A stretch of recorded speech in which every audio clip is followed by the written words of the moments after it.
OK, alors on y va dans 3, 2, 1. Maintenant, après Mme Ouellette, qui est enseignante à la formation continue ici en zoothérapie, j'ai le plaisir d'avoir quelques étudiantes. Est-ce que le mot est juste, étudiante? Oui, tout à fait. Travailleuse aussi, actuellement aussi aux études et jeune mère. Et donc, on est finissante.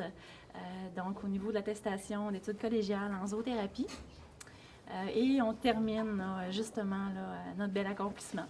Parlez-moi, Amélie Martin de Lévis, parlez-moi de votre expérience, de ce que vous avez appris ici à la formation continue du Cégep de la Pocatière.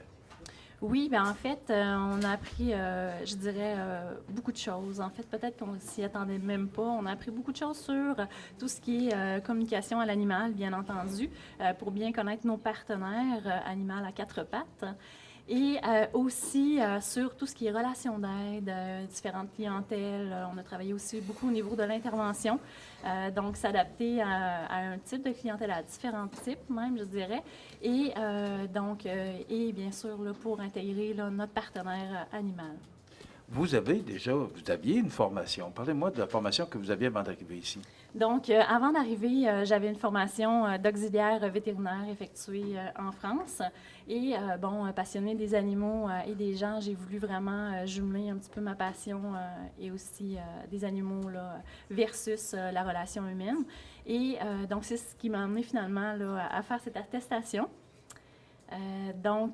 Voilà, donc c'est la raison pour laquelle j'ai décidé de la faire. Bien entendu, je pourrais rajouter aussi le fait que c'est une formation qui est reconnue par le ministère de l'Éducation, donc c'est quand même important de le mentionner. Donc c'est un peu aussi ça qui m'a amené à regarder plus au niveau de cette formation-ci, là, à la Pocatière.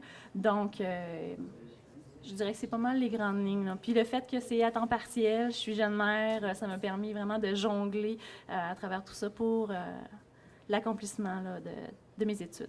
Est-ce que ça a répondu à vos attentes?